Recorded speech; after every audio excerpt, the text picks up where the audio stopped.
কাতৰ তোমাৰ চৰণ যাতনা যি যত আমাৰ জীৱন অকালৰ আঘাতে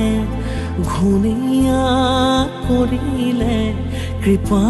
কৰা প্ৰভু শৰণে ৰ'লো আমি কৰোণাময়ী তুমি কৰিয় অপৰাধ ক্ষত গাই হৰি নাম জন